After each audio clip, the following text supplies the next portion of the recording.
Donc, en effet, comme l'a dit M. Rodeau, je suis Salva Tafani, la chef du bureau de l'apprentissage et de la FPC à la DGER. Et je voulais, j'ai profité de l'opportunité qui m'était donnée par Gwenaëlle Lepage d'introduire.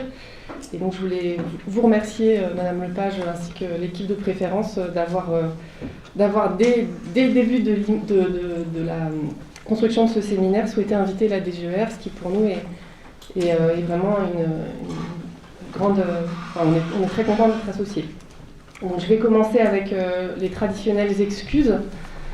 Donc j'excuse la directrice générale et le chef de service, ainsi que la sous-directrice des politiques de formation et d'éducation, qui sont retenus par d'autres engagements et que je représente aujourd'hui. Et je tiens à souligner qu'ils sont malgré tout très intéressés par les travaux conduits par préférence dans leur ensemble et dans le cadre de Definum, et qui seront, je n'en doute pas, très attentifs quant à l'avancement du projet et aux réalisations qui en résulteront, quel que soit d'ailleurs le résultat de l'appel à projet.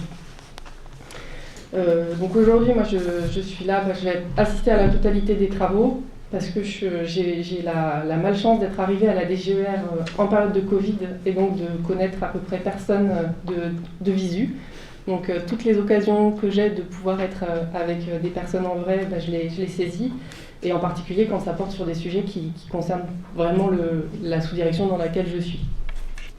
Donc, je suis très intéressée par les débats et les échanges qui promettent d'être riches et en démontrent le nombre de personnes qui sont là, malgré les difficultés qu'il y a actuellement, même si ça va un petit peu mieux, mais ça reste toujours assez compliqué de se déplacer, donc je trouve ça très positif. Pour parler de l'appel à projet plus spécifiquement, on considère à la DGER qu'il revêt de multiples opportunités pour l'enseignement agricole, et on l'avait identifié dès qu'on en a entendu parler. On est très content donc, que Préférence se saisisse de cet appel à projet et y travaille avec Eduter. Je trouve ça très bien. Pour nous, c'est vraiment une opportunité de poursuivre les travaux d'interrogation ou de réinterrogation de la formation professionnelle au sein de l'enseignement agricole pour tenir compte des nouveaux besoins en compétences, des nouvelles demandes en matière d'hybridation qui sont d'autant plus prégnantes avec la survenue de la crise sanitaire que nous traversons et dont on espère qu'elle va se terminer. Également, la réforme de la formation professionnelle, elle incitait déjà à des changements en profondeur dans le pilotage et le management des centres d'une part, mais aussi dans les approches pédagogiques. Et on se dit que Definum, ça peut être vraiment un accélérateur de transformation et de modernisation de notre appareil de formation dans le domaine de la formation professionnelle, mais j'insiste, pas uniquement, puisqu'on a un système d'enseignement qui est riche et qui est divers, et du coup, toutes les complémentarités sont intéressantes à trouver. On avait peut-être plusieurs points d'attention au regard du contenu de l'AAP, de l'appel à projet qu'on proposait de porter à votre connaissance, même si je pense que vous les avez tous bien en tête et que ce ne sera que des redites. Mais en tout cas, c'est bien aussi de partir avec ces points de vigilance-là. Déjà, et on démontre la variété des personnes qui sont là aujourd'hui, c'est nécessaire pour nous qu'il y ait un projet fédérateur, qui soit fédérateur pour les EPL, EFPA d'une part, mais aussi, si possible, pour d'autres dispensateurs de formation, que sont par exemple les fédérations du privé, voire même, pourquoi pas, les chambres d'agriculture, mais aussi avec les partenaires professionnels, au CAPIAT notamment, les représentants des branches, sous réserve évidemment de ce qui sera souhaité, de ce qui sera possible et de ce qui résultera des travaux de ces 2 jours. Ensuite, on insiste sur l'importance d'être au plus près des besoins des territoires et des acteurs professionnels. Donc on revient aux nécessaires échanges avec les branches et en particulier au CAPIAT, qui peut constituer un soutien important, à la fois politique mais aussi possiblement financier s'ils sont intéressés par le projet porté. Ensuite, on sera attentif, même si on n'a rien à dire sur le contenu du projet, mais en tout cas on souhaite et on espère, et on n'en doute pas, qu'il restera cohérent avec les objectifs de politique publique du ministère de l'Agriculture, transition agroécologique, bien-être animal, préservation de la ressource en eau et de la biodiversité notamment. Ensuite, il me semble qu'il est important, et je pense que c'est le sens des travaux qu'on aura là ces 2 jours, de valoriser nos atouts, les atouts de notre appareil de formation, ce qui sont très importants, j'en ai un peu parlé tout à l'heure. Ils sont très importants qu'ils soient liés à la structuration de nos établissements et de leur lien au territoire et aux branches professionnelles, ou liés aux politiques éducatives portées par notre ministère. Donc on peut dans le désordre citer un certain nombre d'atouts comme l'implantation territoriale, la complémentarité entre les centres constitutifs, et notamment entre la formation initiale scolaire et la formation professionnelle. Et ça, c'est un des critères importants, notamment de l'appel à projet. Mais aussi les exploitations agricoles et ateliers technologiques qui sont vraiment qui sont uniques et dont il faut, à mon avis, pouvoir se saisir. Et il faut aussi souligner qu'on a la chance d'intervenir sur des secteurs qui sont très pourvoyeurs d'emplois, et notamment avec un réseau de TPE, PME, donc pareil, qui sont des cibles majeures de l'appel à projet, et avec de réelles difficultés de recrutement, et des métiers de l'agriculture qui, dans bon nombre de régions, sont considérés comme des métiers en tension. Donc du coup, on a vraiment une opportunité à prendre. Et on a des besoins en compétences très variés auxquels se propose de répondre nos formations, que ce soit des compétences techniques ou psychosociales. Donc on a vraiment des atouts à valoriser dans ce cadre. Et on est un peu précurseur sur l'approche capacitaire, et là ça me semble aussi tout à fait en lien avec ce qui peut être proposé dans le cadre de l'appel à projet. Il nous semble aussi qu'il sera important de pouvoir avoir une approche qui est en cohérence avec ce que je disais, qui permette vraiment de rendre l'apprenant acteur de sa formation, de le stimuler avec des nouveaux outils, de nouvelles approches pédagogiques. Et pour ça, ça sera probablement intéressant de capitaliser tous les travaux importants qui ont été conduits par vos structures et par le ministère et par Eduter et par l'ensemble des établissements du DNA sur l'innovation pédagogique et dans le domaine du numérique éducatif, puisqu'on a été vraiment précurseurs sur ces sujets-là, et il faut probablement capitaliser tout ça et vraiment en profiter pour valoriser notre appareil de formation.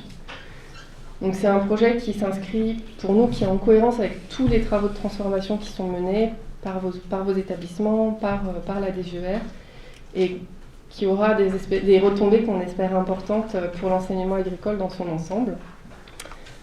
Donc on est, nous, DGER, très très partants pour être associés dès que vous le jugerez utile aux différentes étapes du projet, comme ça a été le cas jusqu'à présent, et ce dont on vous remercie. Et du coup, après ces un peu trop longs mots, excusez-moi, il me reste à vous souhaiter des échanges fructueux auxquels j'ai plaisir à participer. Merci à tous. Merci. Merci beaucoup pour cette introduction qui nous confirme en fait dans le fait que ce projet s'inscrit bien dans les problématiques qui sont celles que poursuit notre appareil. Et puis merci aussi pour l'aide qui est apportée. On l'a vu récemment sur les aspects juridiques, mais on l'a vu aussi sur des aspects plus politiques dans le cadre du projet sur le simulateur qu'on conduit dans le cadre du projet Toulouse. Merci pour votre intervention. Et c'est bien dans cette logique en fait d'ouverture et de cohérence avec l'appareil que ce séminaire est monté en partenariat avec AgroSud Dijon et Eduter Ingénierie. Et donc je vais laisser la parole pour la poursuite de cette introduction à Sylvie Petitjean, qui est chef du service organisation des établissements chez Eduter Ingénierie. Merci Sylvie. Merci Jacques. Écoutez, mesdames, messieurs, en tout cas c'est un réel plaisir qu'AgroSud participe au séminaire. C'est vrai que cette initiative lancée par Préférence Formation, du coup, est pour nous une occasion en tout cas de mener une collaboration à travers l'appui, puisque en tant que représentant d'un opérateur de l'appui, on est intéressé à contribuer aux réflexions, mais également à les intégrer aux actions. Et je dirais à la fin de mon propos quel type d'actions, en tout cas sur lesquelles on est amené à travailler en 2022. Mais tout d'abord, je souhaitais quand même partir du mot transformation, parce qu'il me semble que notre appareil de formation professionnelle et d'apprentissage est dans un processus de transformation depuis quelques années, mais du coup, plutôt attirer votre attention sur deux événements. Madame Thieblemont en a parlé dans ses propos. Le déploiement de la loi à venir participe à l'appel à des changements adaptatifs. On est bien dans un cycle d'adaptation pour répondre aux évolutions de l'environnement socio-économique et la mise en œuvre de la réforme de la formation professionnelle. Ces effets potentiellement transformateurs des organisations et des pratiques sont intéressants à observer pour faire face aux nouveaux défis qui s'imposent à notre système éducatif. Donc ça, je pense que c'est important de le resituer, parce que c'est bien le contexte de nos établissements, un des contextes de nos établissements actuels. Et particulièrement donc faire un zoom sur une action qui a pris corps donc, avec la loi à venir et d'un point de vue législatif, la FEST. Il nous semble en tout cas qu'il est intéressant de regarder la FEST, ce qu'elle questionne, cette action de formation qui est inscrite dans le Code du travail et qui renvoie du coup à la question des apprentissages en situation de travail, ce qui est évidemment une des caractéristiques de l'enseignement agricole technique. Elle est susceptible de repositionner donc l'organisme de formation sur un segment d'intervention à valeur hautement ajoutée et la FEST fait droit plutôt à l'expression d'une expertise interactionnelle, c'est-à-dire que l'organisme de formation, il n'intervient pas seul, il intervient avec d'autres, il y a d'autres partenaires qui se mettent en jeu. Et du coup, il faudrait profiter dans le moment particulier du déploiement de la FEST pour en apprendre un peu plus, pour savoir mieux en marchant ce qu'il en est des problèmes posés dans la vraie vie par cette nouvelle alliance du travail et de la formation qui viennent d'être consacrés par le droit de la formation professionnelle, puisque dans le cadre de l'IFUNOM, il est fait aussi référence aux situations de travail. Donc c'est important, me semble-t-il, de rappeler qu'il y a des choses qui commencent à être capitalisées à la fois en termes de compétences. On a quelques centaines de formateurs dans le cadre du plan national d'accompagnement qui se sont formés aux techniques de l'analyse du travail, qui approchent l'évaluation en situation réelle. Donc il me semble que c'est important de savoir aussi d'où on part. Il y a un autre événement, le contexte sanitaire, je reviens également à celui-ci, qui place la e-formation entre continuité socio-historique et rupture. On est bien d'accord que la e-formation, ce n'est pas la crise sanitaire qui a mis en place la e-formation, c'est bien quelque chose qui existait auparavant, mais qui a accentué évidemment sa nécessité. Et rupture sur les risques que ça peut avoir si on ne voit pas la nécessité de certaines transformations. Alors je ne vais pas parler de réalité augmentée ou d'intelligence artificielle, seulement un zoom également sur la nécessaire transformation de nos perceptions. DEFINOM fait appel à de la technologie, il y a des projets, en tout cas dans les types de projets qui sont énoncés, on parle d'intégration d'outils. Il faut également qu'on pense du coup aux manières d'intégrer les outils et du coup ces outils ils dépendent aussi de notre conception du développement humain, donc de prendre l'individu là où il en est, à la fois donc par rapport à l'apprenant qu'on veut situer acteur, auteur de son parcours de formation, individualisation et personnalisation, mais également nos formateurs qui sont amenés à développer un certain nombre d'activités, qui font appel à des compétences qui ne sont pas nécessairement maîtrisées, ou une activité qui a à redessiner et qui a à faire reconnaître par une organisation. Et du coup, ça renvoie au management, au pilotage pédagogique qui nous semble quand même un préalable nécessaire. Également, de notre propre capacité à percevoir nos compétences et nos libertés d'action, c'est-à-dire que on fait des choses actuellement, comment on peut penser avec l'intégration des outils, comment on peut faire mieux et s'imaginer dans quelques années à quoi pourrait ressembler l'appareil de formation, les relations formateurs-formés et l'organisation de travail. Et enfin, de ce que nous percevons aussi des outils, dépend de la compréhension de notre nouvel environnement socio-culturel, parce qu'on a quand même, on parle des cultures numériques entre autres, donc il y a un aspect culturel qui n'est pas, je dirais, à négliger. Pour finir, les thèmes qui sont retenus dans l'appel à projet d'IFUNOM font écho au grand domaine de travail d'Eduter Ingénierie, tel que quand on parle de l'évaluation. Il me semble que c'est important à retenir ces éléments-là et DEFINOM parle également de cet aspect-là, de la notion d'apprentissage, de la formation, de l'éducation. Il me semble aussi qu'il y a un volet éducatif qui est important à saisir dans l'appel à projet, mais aussi donc de socialisation. On parle de compétences psychosociales, donc c'est aussi également important. Et d'identité, on parle d'identité éventuellement de l'usager, mais aussi de l'identité du formateur entre autres, et voir du coup des identités socio-professionnelles, des nouvelles fonctions peut-être à imaginer ou qui sont peut-être une réalité dans certains établissements. Et puis évidemment, sans oublier le pilotage, l'organisation et le développement des systèmes de formation. Et ce, dans un contexte pluriel, actuellement, de développement des usages du numérique et de transition agroécologique. Pour faire le lien dans le dispositif national d'appui, en 2022, on a certaines actions qui vont pouvoir du coup s'alimenter de ce qui va être travaillé éventuellement dans DIFINOM. Entre autres, donc, concernant la FPCA, pour faire suite à la réforme et essayer d'en mesurer les impacts, c'est une recherche-action qu'on se propose donc de développer sur une thématique ou une grande question qui est comment piloter un organisme ou un établissement de formation dans ce nouveau contexte. Donc je pense qu'il sera intéressant d'intégrer des éléments de réflexion. Et puis on a toute une partie également, mais ça c'est pour citer que quelques exemples du DNA, mais qui concerne l'innovation pédagogique sur l'intégration du numérique éducatif. On parle de certification PICS, je pense que ça c'est pas inintéressant. On est aussi sur les questions de multimodalité qui font appel à l'hybridation. Et l'hybridation, il faut qu'on le voit avec un sens plus large que d'opposer distance et présentiel. C'est d'y voir également les cursus de formation qui peuvent faire appel à différentes modalités, dont la FEST ou les stages immersifs et autres.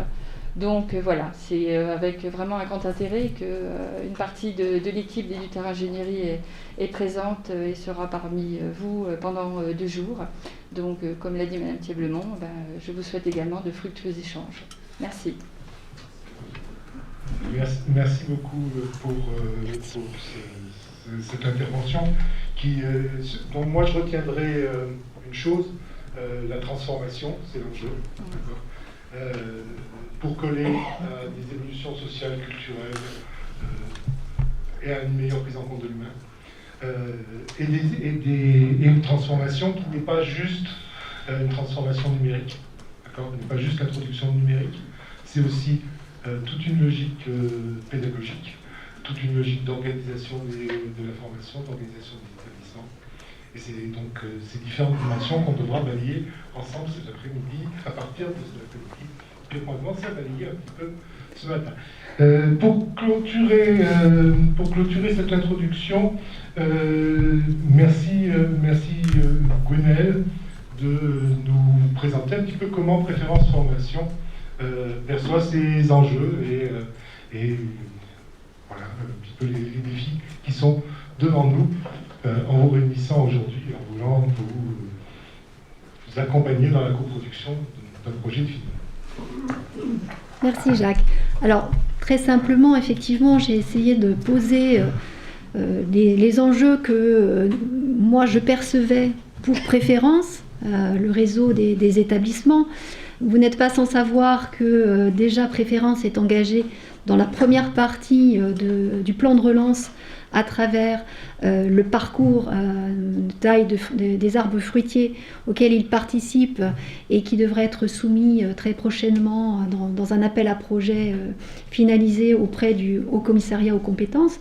Donc Préférence est déjà engagée dans des réflexions sur la transformation et l'évolution de notre appareil de formation à travers déjà ce parcours pilote qui va être proposé, je dirais, dans le domaine public, c'est-à-dire qu'il sera l'objectif est bien sûr de faire en sorte que l'ensemble des centres de formation, publics, privés, chambres d'agriculture, puissent se saisir de ces briques construites pédagogiquement et de les adapter au public, aux lieux de formation, au contexte et aux situations d'individualisation et d'accompagnement que nécessitent aujourd'hui les apprenants qui sont d'univers extrêmement différents et qui ont un âge. On parlait des situations d'apprentissage où on est encore dans le contexte d'apprentissage tout au long de la vie. Donc on a aujourd'hui des apprenants qui viennent avec un vécu professionnel extrêmement varié. Et l'idée, c'était bien sûr de pouvoir les accompagner sur ce dispositif. Donc Préférence est déjà engagée dans une réflexion sur cette transformation. L'appel à projet des FINUM est une nouvelle ambition quelque part, on va dire un cran au-dessus, bien sûr, puisqu'on est sur une vision beaucoup plus globale de la transformation de la formation et l'accélération de l'hybridation de ces formations.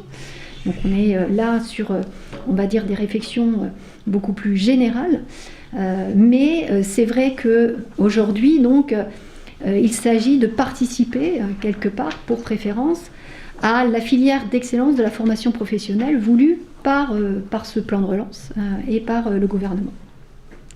Donc c'est une opportunité nouvelle, un challenge peut-être, effectivement, dont les enjeux, à mon avis, sont multiples.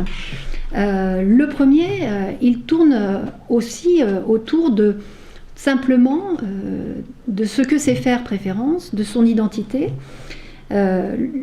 Préférence, c'est un réseau qui a l'habitude de répondre à des appels à projets d'envergure nationale, puisque c'est son ADN.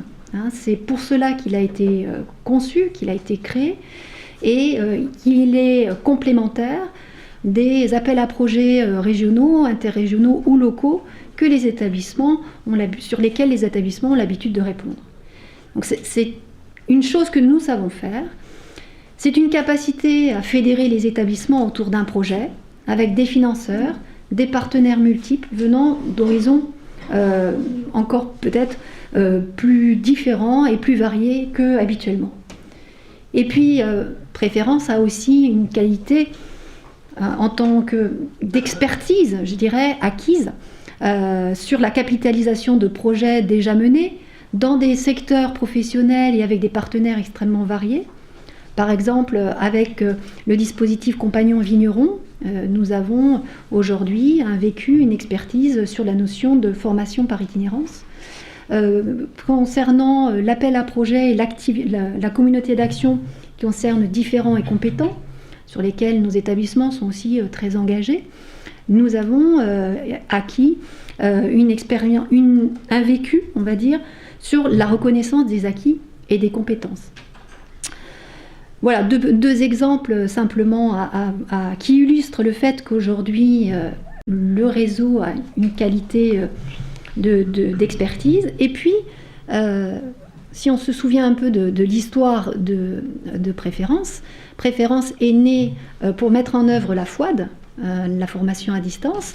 Et donc, nous avons aussi un vécu concernant ce dispositif et un vécu sur le numérique qu'il convient aujourd'hui de conforter et sur lequel il faut aller plus loin.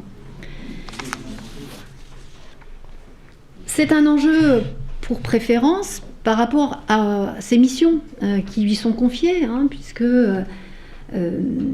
se lancer dans l'appel à projet des FINUM, c'est créer des parcours hybridés, numérisés, c'est offrir des outils performants pour les apprenants, pour les établissements, quelle que soit la voie de formation d'ailleurs, qui peut être touchée. Et donc c'est créer de l'activité tout simplement pour nos établissements. Donc ça fait partie des missions sur lesquelles nous travaillons, puisque c'est l'essence même de ce réseau. C'est également une opportunité pour professionnaliser les acteurs, et les chargés d'ingénierie, les formateurs, les enseignants, les coordonnateurs, les directeurs de centre. Je pense que tout le monde peut y trouver un moyen d'aller plus loin dans sa professionnalisation. Et c'est un temps qui peut nous permettre de créer de l'ingénierie pédagogique dans un contexte particulièrement renouvelé. C'est également continuer à créer du lien entre les établissements membres du réseau avec des partenaires. Et ça me semble particulièrement important que ce lien soit réaffirmé. Et sans ce lien et sans l'engagement des établissements, l'impact de l'appel à projet ne pourra pas être aussi important que celui qui est souhaité. On a cette habitude de l'engagement des établissements dans les actions qui sont proposées par Préférence et un positionnement des établissements sur les projets.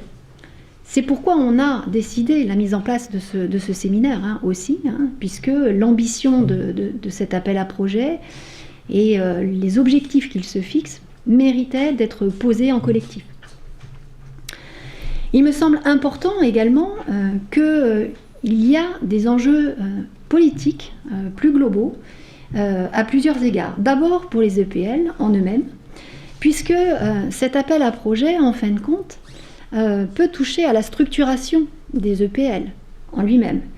Parce que c'est un appel à projet qui peut permettre le décloisonnement des 3 voies de formation. Alors on peut peut-être aller même jusqu'à la mixité et le mixage des publics, mais en tout cas, c'est un appel à projet qui permet d'embarquer, je dirais, quelque part, la voie scolaire initiale et faire en sorte que la formation professionnelle dans les lycées soit également bien concernée et bien saisie, et du coup que l'impact des publics et des formateurs, des enseignants, soit également élargi.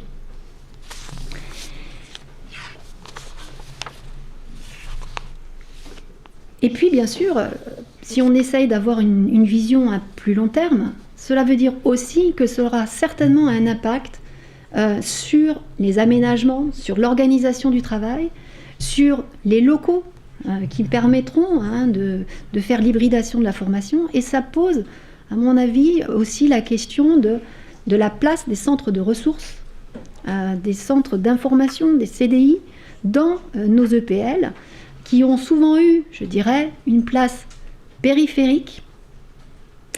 Et il me semble aujourd'hui que cette place doit être requestionnée. D'où un enjeu, ne serait-ce que local, pour nos EPL. Un travail qui va être mené aussi par rapport à cet appel à projet, au niveau national, correspond à une attente des conseils régionaux, du travail en interrégion qui pourrait être mené. Donc tout le travail, quel que soit l'aboutissement de cette réflexion et de savoir si oui ou non on y va finalement dans cet appel à projet, mais c'est un travail que nous devrons mener pour répondre aux appels à projets des collectivités territoriales ou des partenaires en région. Donc il me semble que de toute façon, c'est un travail qui nous permettra d'avancer plus vite, ne serait-ce que dans un échelon plus petit. Enfin, il me semble qu'il y a un enjeu au niveau de nos partenaires, puisque c'est une opportunité renouvelée pour travailler avec des professionnels, de construire un projet avec eux et non pas pour eux. Mais on est bien dans une co-construction et je pense que c'est une opportunité intéressante, d'où l'importance, quelque part, de trouver un fil conducteur, une thématique dans laquelle ces partenaires pourront se retrouver et s'engager auprès de nous dans l'appel à projet finalement écrit, si nous souhaitons y aller. C'est un enjeu important de cette réflexion que l'on doit mener dans ces 2 jours de séminaire pour que nous puissions aller vers les chambres d'agriculture, aller vers des partenaires professionnels, aller vers l'UNEP, par exemple, et faire en sorte qu'ils puissent s'engager auprès de nous. C'est une occasion aussi de travailler avec les autres familles de l'enseignement agricole, je pense, puisque l'enseignement agricole privé est particulièrement intéressé par les réflexions que nous allons mener et s'interroge sur leur capacité à nous rejoindre dans l'appel à projet, parce qu'en fin de compte, ils ont les mêmes préoccupations que nous. Les mêmes interrogations sur comment faire pour professionnaliser les équipes, comment faire pour répondre au mieux à l'accompagnement des apprenants dans des dispositifs hybridés, numériques, qui seront renouvelés demain. Je salue d'ailleurs la présence de M. Boivin, directeur adjoint de l'UNREP, qui va nous rejoindre, qui est là, je ne sais pas, parce que je n'ai pas vu. Merci, qui justement s'associe à nos travaux pour que nous puissions voir ensemble comment travailler au plus près et répondre à cet enjeu de demain pour nos apprenants. C'est une opportunité aussi pour travailler avec les autres acteurs de notre appareil. Je pense à Acoustis, je pense à Pollen, je j'ai le sentiment, mais peut-être que vous ne le partagerez pas, mais en tout cas je lance l'idée, j'ai le sentiment qu'il y a des synergies encore plus fortes à trouver avec l'ensemble de ces acteurs de notre appareil. Je pense également au réseau des DRTIC, qui sont un appui pour impulser les projets et diffuser l'innovation. C'est également pour nous, Préférence, un moyen de nous montrer comme un véritable outil pour notre institution, comme un outil fédérateur, comme un outil mobilisateur des établissements autour d'un projet d'envergure, et tout en évidemment montrant la valeur de notre réseau. C'est aussi un moyen, je pense, d'acquérir plus de visibilité à l'interne comme à l'externe. On a commencé je pense, à avoir ce changement émergé dans la participation au parcours pilote. J'ai bien vu que Préférence émergeait comme un interlocuteur parfois et un partenaire à part entière pour construire ce projet, porté et reconnu aussi par la DGER de façon officielle, c'est vrai. Donc ça me semble important qu'on puisse aussi poursuivre vers ce cap dans l'intérêt de Préférence pour le faire émerger comme un véritable partenaire au niveau national. Voilà ce que je pouvais vous dire sur l'ensemble des enjeux que moi je percevais pour le réseau, pour le complexe Préférence de l'enseignement agricole. Et il me semble que du coup les objectifs de ce séminaire sont clairs. C'est de pouvoir poser les bases d'un projet partagé avec des éléments structurants qui permettent de réfléchir à l'appel à projet des FINOM. Trouver une problématique, un fil conducteur, mettre en œuvre et réfléchir à des actions ambitieuses avec une problématique qui correspondent aux attentes des EPL, bien sûr, membres de Préférence, mais aussi à leurs partenaires qui seront associés à ce projet d'envergure. C'est un projet qui nécessite des moyens mutualisés, avec une ambition nouvelle, renouvelée. C'est pourquoi on vous a proposé ce séminaire de 2 jours, qui nous semblait important. On l'a décidé fin juin, donc vous voyez, on a réussi à se mobiliser de façon très forte, et je remercie particulièrement l'équipe d'animation qui m'a épaulée et qui a épaulé le comité exécutif, que je remercie également pour sa participation et sa réflexion. Donc c'est un séminaire sur lequel je vous propose le déroulement suivant, c'est-à-dire un premier temps avec différents intervenants. Je remercie M. Borst, Mme Gaborio d'être présents et de nous apporter un éclairage et de pouvoir nous questionner sur des questions fondamentales liées à l'apprentissage. Une première partie avec ces différents intervenants sur en particulier l'intégration et l'apport des sciences cognitives, sur les points de vigilance qu'il faut avoir en tête dans les processus d'accompagnement au changement.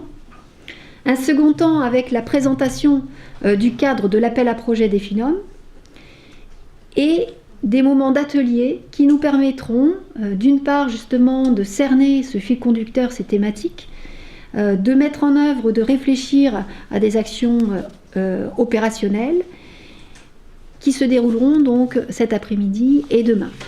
Nous aurons, par rapport à ce travail tous ensemble, l'appui d'un grand témoin, en la personne de M. Delperrier. Je remercie Max d'être présent avec nous, qui nous permettra d'avoir des points de réaction, des points d'interpellation sur le travail qui sera mené pendant ces 2 jours, et qui nous permettra également de continuer dans notre réflexion.